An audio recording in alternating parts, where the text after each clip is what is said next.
These are our first questions. It's a ethical questions and regarding the management of potential organ donor in ICU.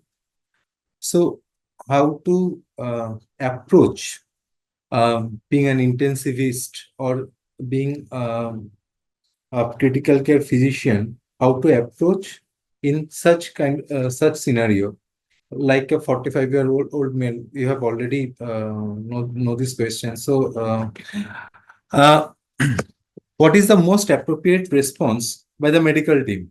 So, explain the irreversible nature of brain death and the opportunity to save lives through organ donation is the it is the correct answer. So, why this answer? We should discuss what do you mean by brain death. Firstly, what is death? We all know that irreversible cessation of cardiorespiratory function is death, and irreversible cessation of all function of entire brain, including brainstem, is death. So while death by cardiopulmonary criteria is understood and well accepted by physician, but declaration of death by whole brain criteria is more problematic to many families and religious groups as well. So you have to overcome that. So what is whole brain criteria for death? Its cerebral functions are absent, brainstem functions are absent, and irreversibility nature. When it is recognized, we can combine these things and proceed for further apnea test and can declare for brain death. So these are most important things. So in this regard, I want to emphasize on this part that in situations where patients wishes regarding organ donation are unknown, like there is no advance directive, we prioritize respecting the family's decision while providing comprehensive information about irreversible nature of brain death. So we aim to engage an open dialogue, emphasizing the importance and honoring patient autonomy whenever it is possible. So autonomy and decision making is also important in this nature. So regarding our next questions, any answer? Have you done this question correctly?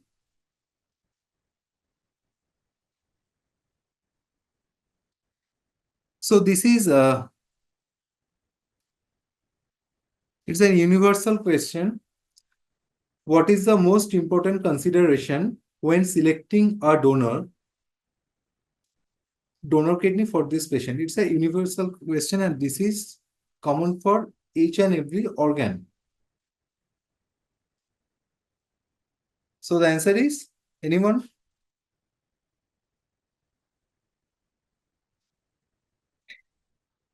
Always the size and quality of donor organ is of primary importance, whether it's liver, whether kidney, or anything. In LD living donor, the most important is size and kidney, the size of quality. So it's another medical and ethical questions. How will you question number 3? How should the medical team address the family's concern about financial implications? So in most countries, this burden. It's not rely on the family, but on the organ procurement organization. So in this regard, I want to mention that family's consent and understanding is very important. When faced with family disagreement or hesitancy regarding brain death diagnosis or organ donation, Our approach involves empathic communication and education. We aim to address concerns by providing clear, empathic explanations, respecting their emotions, and ensuring they understand the medical reality. So, this is another question about ethics, medical ethics. So, apnea test. Apnea test is very important for diagnosing brain death because this is the test universally accepted. So, what if? How many of you have done apnea test? Have anyone declared brain dead in their ICUs?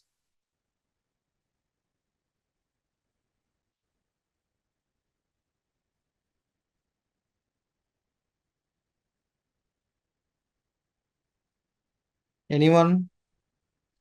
Okay, so the answer is you have made this answer correct. Answer is B. Swati Agarwal, Ilyas, and Adil. Okay, okay, excellent. So the next best approach is administer. Okay, so the best answer is increase FiO2 to maintain adequate oxygenation. So you have to understand what is apnea test. Okay. Now, I will discuss about apnea test because you need a clear concept regarding apnea test. So before doing apnea test, we need to remove these common confounders of brain death, which are these are very important part because you can get multiple MCQs from this topic. Hypothermia, drug intoxication, these are important. Overdose of various medication, mainly sedative hypnotics and muscle relaxation. These are very important. The metabolic milieu, including hypoglycemia, hypotension, and electrolyte disturbance, should be maintained. Deep sedation and neuromuscular blockage must have been allowed to wear off. And some other mimickers like severe GB syndrome or locked-in syndrome should be ruled out. After removing these common confounders, after maintaining acid-base balance as and metabolic milieu of the patient, we must document temperature, blood pressure at the time of examination. And first, we have to make sure the patient is unresponsive and in comatose. That is, GCS will be E1, M1, or V1 or VT because patient will be in ventilator. So GCS will be E1, M1, VT, and there will be no response to painful stimulation. Obviously, there should be no spontaneous movement in cranial territory also, and no signs of seizure activity. Any seizure, it's a any seizure suggests some kind of brain activity, and we cannot perform apnea test in such a patient. So all brainstem reflexes must then be tested on both sides to verify complete cessation of brainstem function. We among brainstem we have a midbrain, pons, and medulla. Uh, we check pupillary right reflex for midbrain function. For pontine function, we check corneal reflex and caloric test and that is vestibulocochlear and vestibulo-ocular activity. And medullary function, we check cough and gap reflex respectively. 9, 10, 9, cranial nerve 9 and 10. Okay, so these are important, and we repeat this test 1 and 24 hours gap depending upon the underlying disease and the age of the patient. And short intervals may be appropriate for catastrophic condition, and especially for newborn and hypothermia, long interval is recommended. So, how to perform apnea test? Confirmation of cerebral death. Time of death is set when patient fails to breathe and blood gas demonstrates adequate acidemia. That is, PCO2, rise of PCO2 is absolutely to 60 millimeter of mercury, or a relative rise of 20 millimeter of mercury. In apnea test, what we do, we disconnect the patient from ventilator. We put a suction catheter up to the carina of the patient and give some supplemental oxygen through the suction catheter, and we observed the hemodynamics of the patient. We do a ABG before starting this procedure, and we repeat this ABG every 5 or 10 minutes to see whether there is a rise of PCO2 more than 20 from the baseline. In between, what happens if patient becomes hemodynamically unstable? We try try with increase with some inotropes vasopressor. We increases their support. If patient even becomes hemodynamically unstable, we have to abandon this apnea test. And if patient desaturates in between, we can increase the FiO2. We can increase the supplemental oxygen flow to maintain the saturation, because our aim is to find whether CO2 is rising uh, with respect to apnea.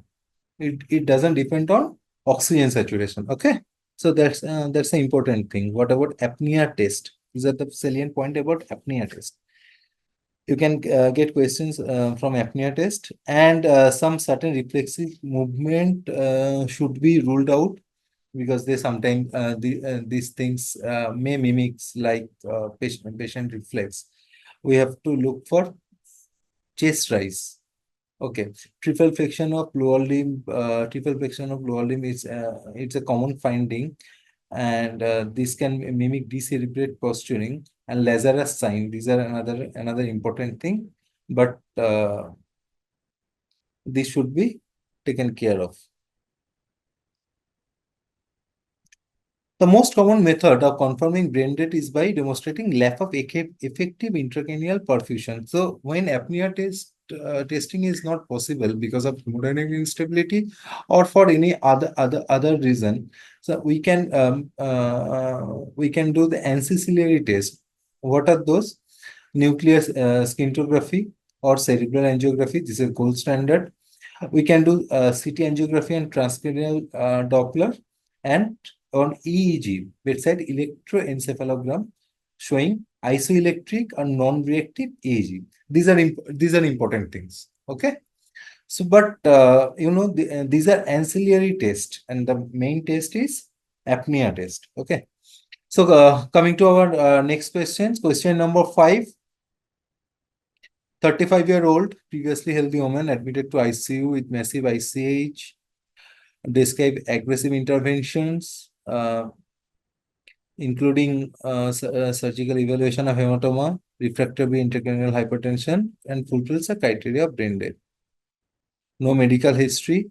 Family expresses a strong desire to honor her wishes for organ donation, but concerned about the potential impact on her appearance after donation. You can get these this kind of questions. So, how should you address this concern? Anyone? Any answer?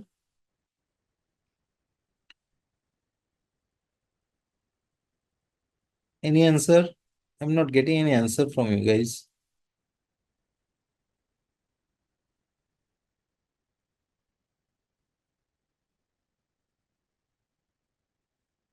So answer A. Okay, exactly. A is the correct answer. So the most important thing is cultural and religious perspectives that you have to address these things. Respecting diverse cultural and religious beliefs is fundamental.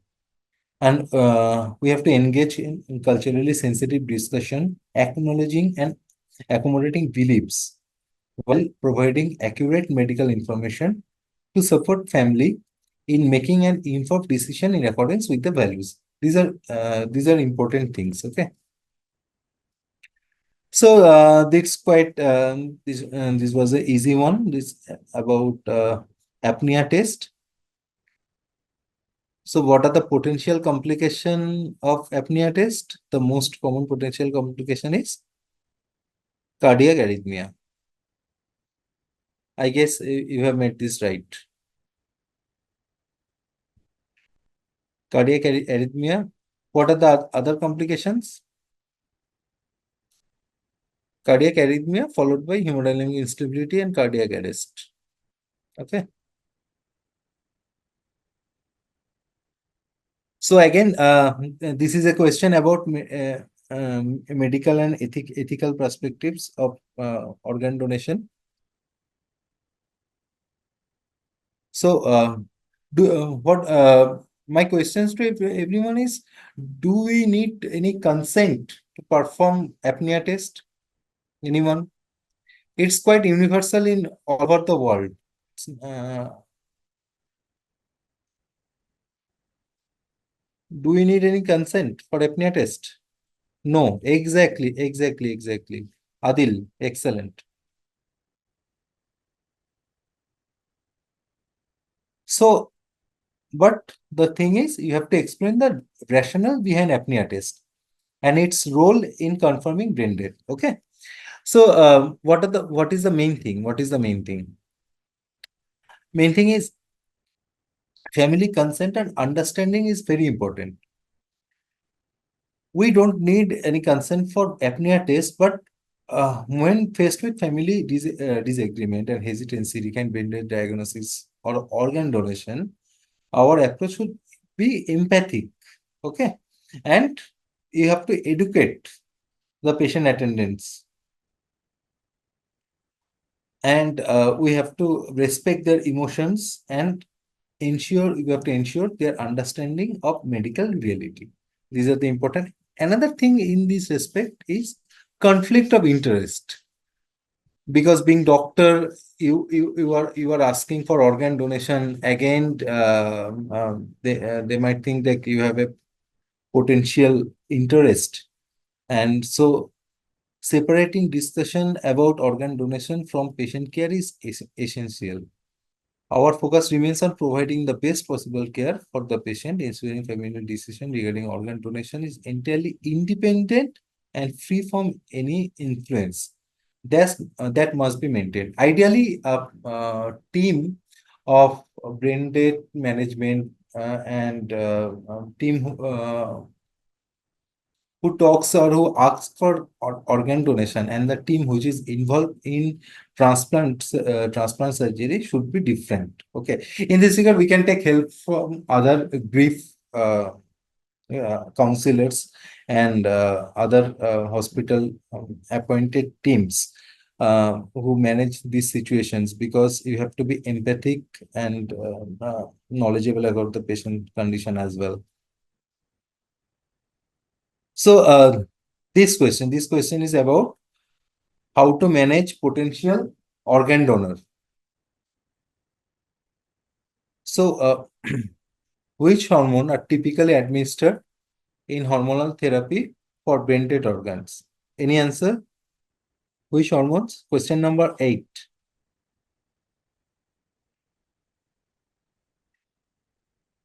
Okay. Or any answer from anyone?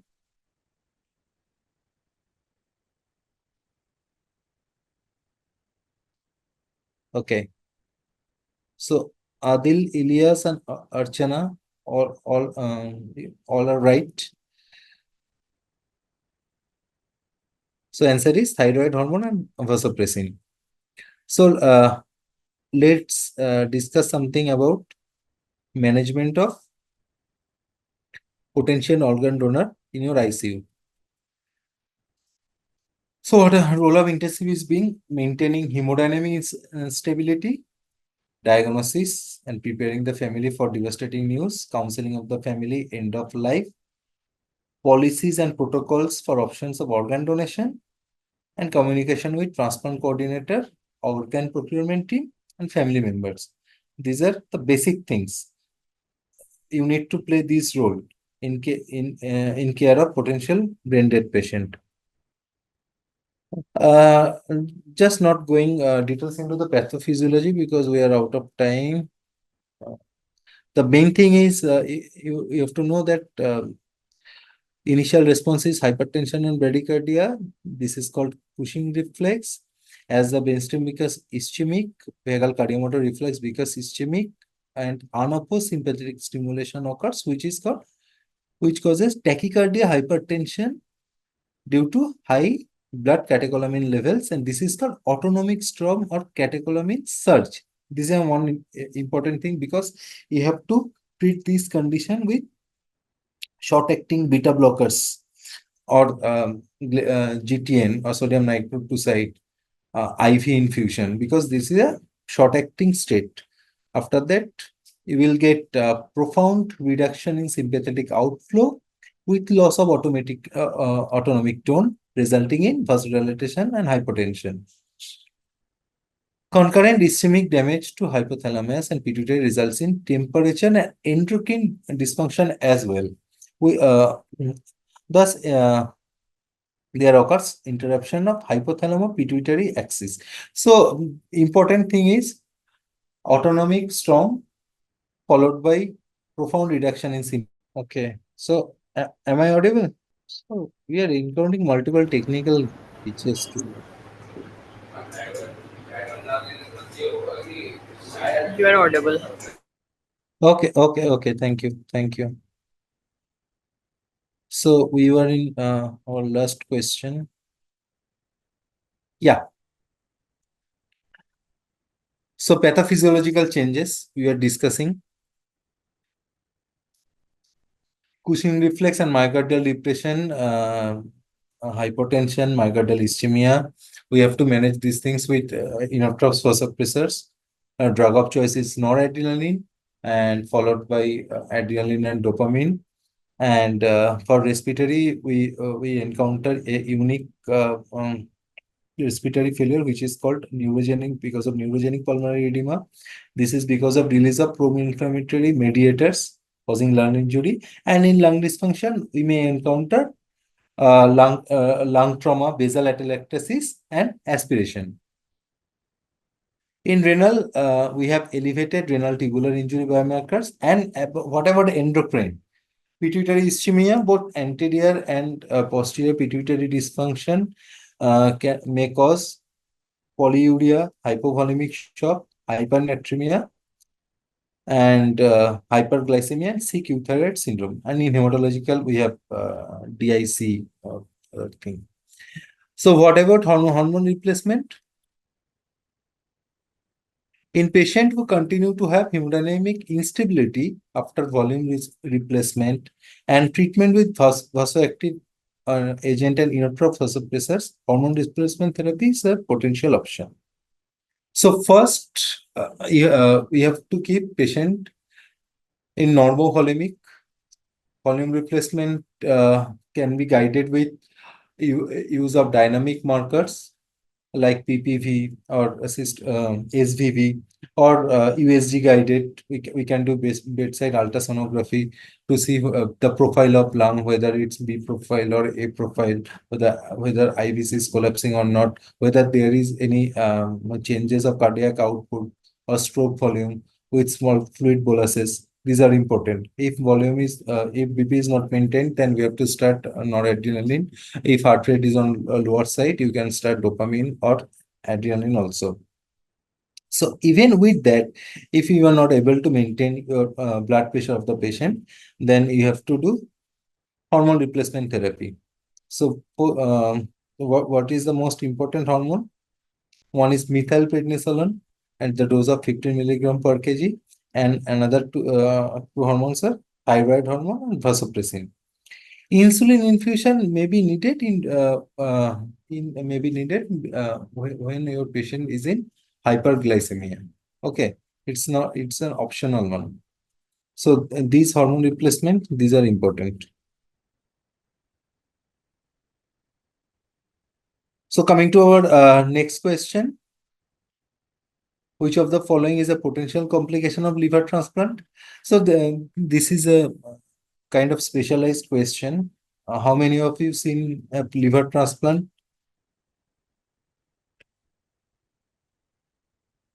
Anyone? So Any answer? No.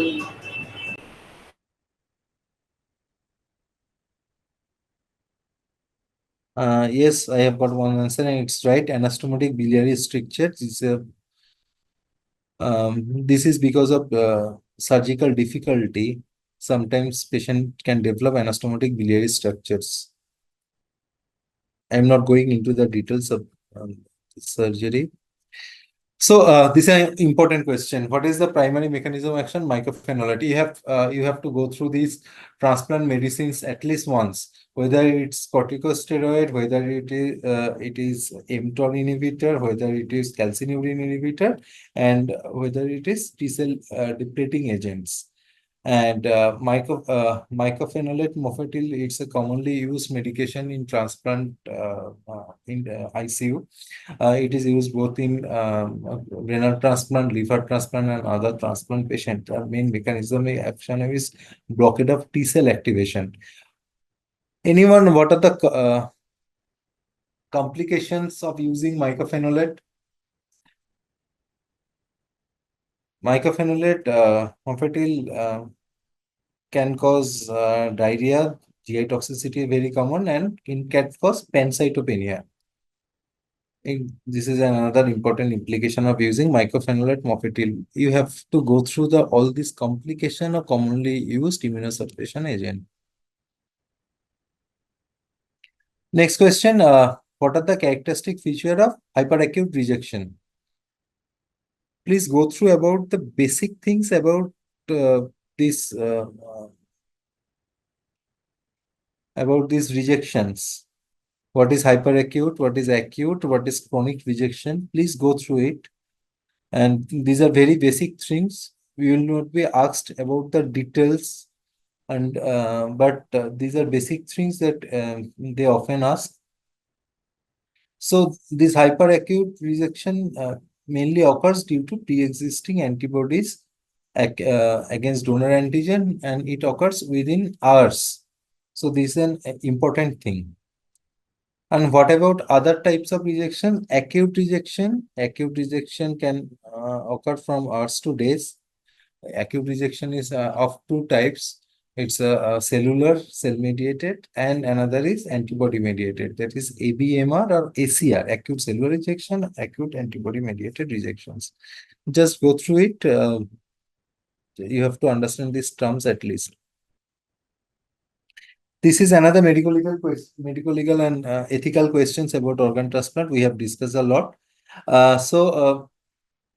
Medical team agrees the family concern about culture beliefs. The answer remains the same.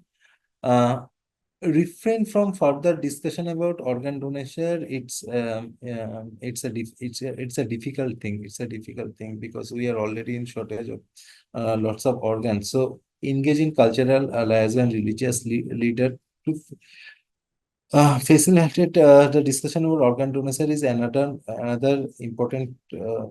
This is also right, I guess. This is the right answer. So you can get questions like this. This is a question number 13. It's a quite easy question. Don't get astonished because you will get some very easy questions. At least 10 to 15 questions you will get very easily in your exam, and don't get surprised. Most commonly donated organ worldwide is it's kidney. So another important question, what is the primary reason for discarding organ donor organs? It's an universal question. So the most important thing is pre-existing organ damage or dysfunction. Though other options like organ size mismatch or incompatibility is important causes, but this is the most common cause of discouraging organs. So again, this question is on immunosuppressions. Which of the immunosuppressive medication is most commonly used to prevent acute rejection? Anyone, any answer? You have to go through this. Okay, I have got one answer.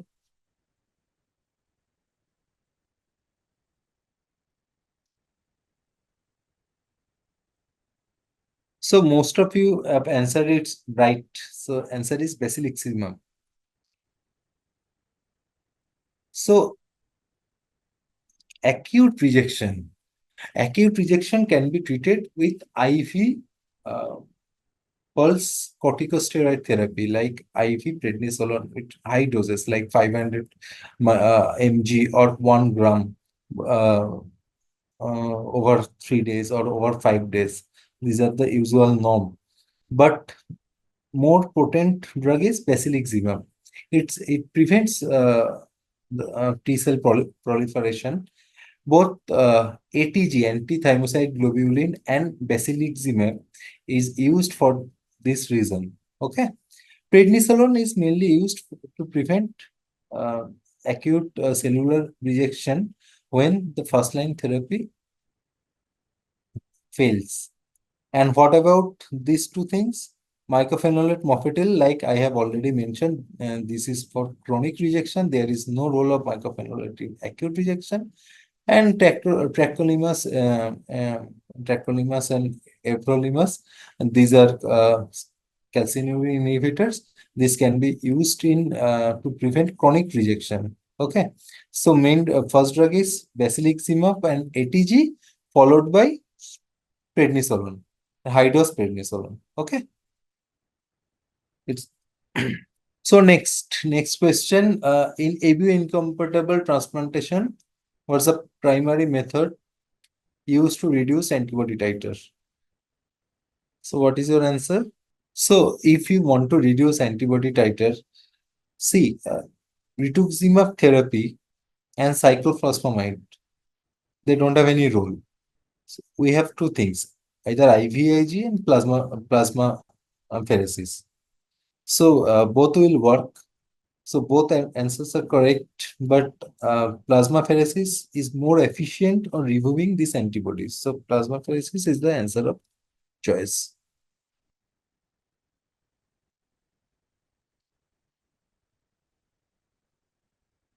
So this question, what is the term for the phenomena where a transplanted organ is rejected by recipient's immune system?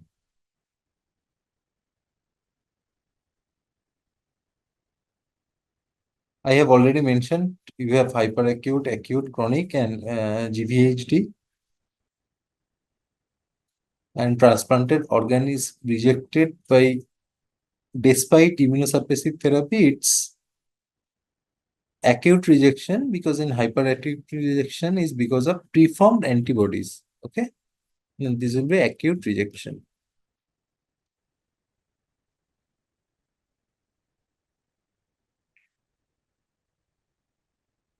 So coming to our next question, 20-year-old man got multiple reactive antibodies, and transplant team is concerned about risk of acute rejection. What are the strategies? So what is your answer? I have already mentioned we have encountered this similar type of questions earlier. I I think you have guessed the answer right this time. Okay, or and any answer?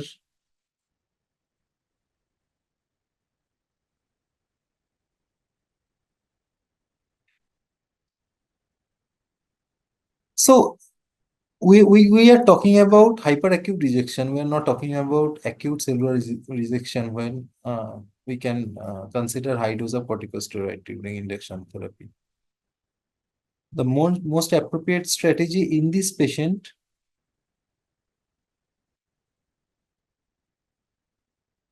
Okay, so see, in this patient, IVIG and plasmapheresis can reduce the titer level, and it can prevent acute and hyperacute rejection. Okay.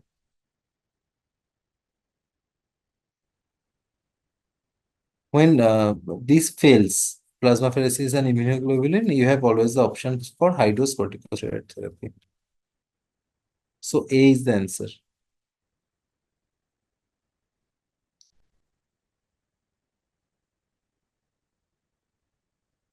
This one. Patient post-transplant on usual calcineurin inhibitor, mycophenolate, and corticosteroid. After 6 months, are presented with elevated creatinine level, hypertension, and proteinuria. So this is another question about the pharmacology of immunosuppressive medications. So calcineurin inhibitor toxicity, it's associated with renal failure and hypertension, and sometimes hypertension in so severe form that you can get like a brace-like condition. This is a very common thing. And it's also associated with hyperkalemia. So calcineurin inhibitor toxicity is a very important thing. Okay. And TMA, we have given in the option. TMA is another important thing. It will be an important differential diagnosis, but calcineurin inhibitor more suits to this clinical scenario. It's the answer of choice. And lastly, this was our last questions. This is a very standard one. 45-year-old male, potential brain dead patient, potential organ donor, hypernatremia with high urine output. What is the more appropriate step? So, and this question is on diabetes insipidus. This is a very important thing in managing potential organ donor patient. So, what is the drug of choice?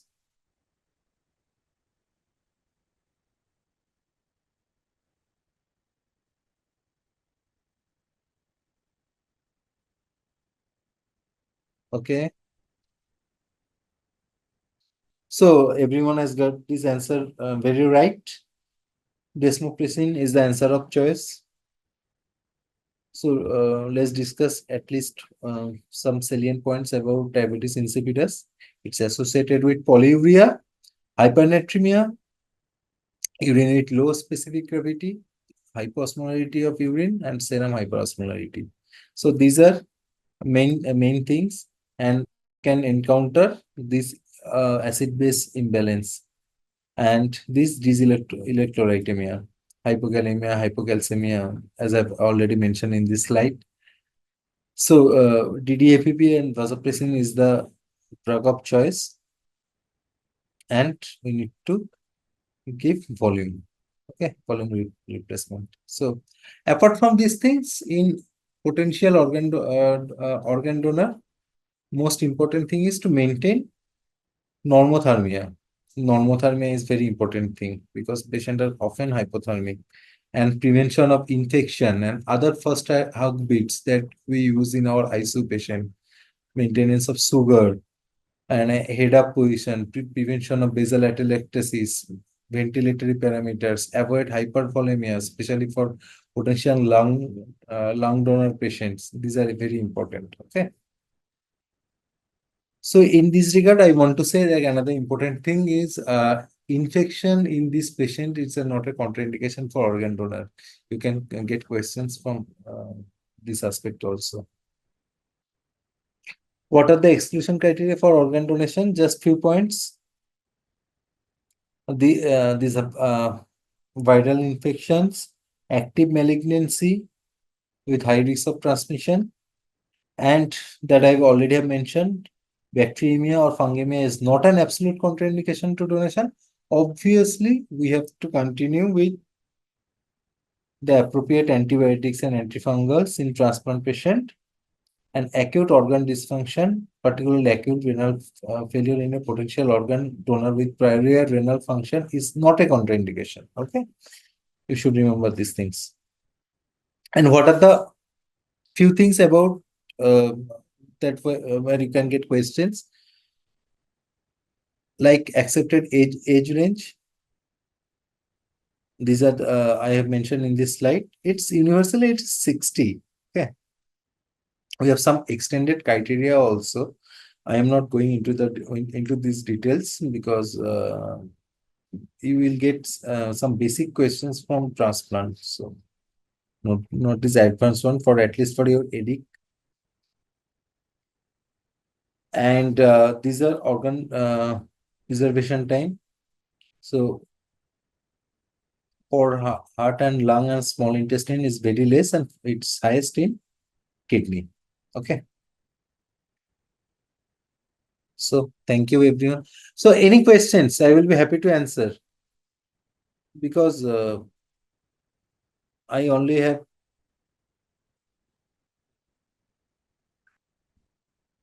So here an important thing. You have mentioned HIV is not anymore. Okay. So in HIV infected, this very important topic that you have mentioned. What about not only HIV, what about other active Hep C or Hep B or HIV? What about this virus? What about this virus? These are included in extended criteria of organ donation. If we have a patient of active HIV infection or active HCV or HBV infection awaiting for transplant, and we get a patient who is a potential organ donor with same similar kind of infection, obviously, if patient suits into the extended criteria, we can donate the organ of these patients. Obviously, keeping in mind risks of resurgence of such kind of infection, and we have to initiate antiviral as soon as possible. Okay, so this is a very important question. This is an important topic. Yes, we can use, but this falls into the extended criteria. Any question? Any other question?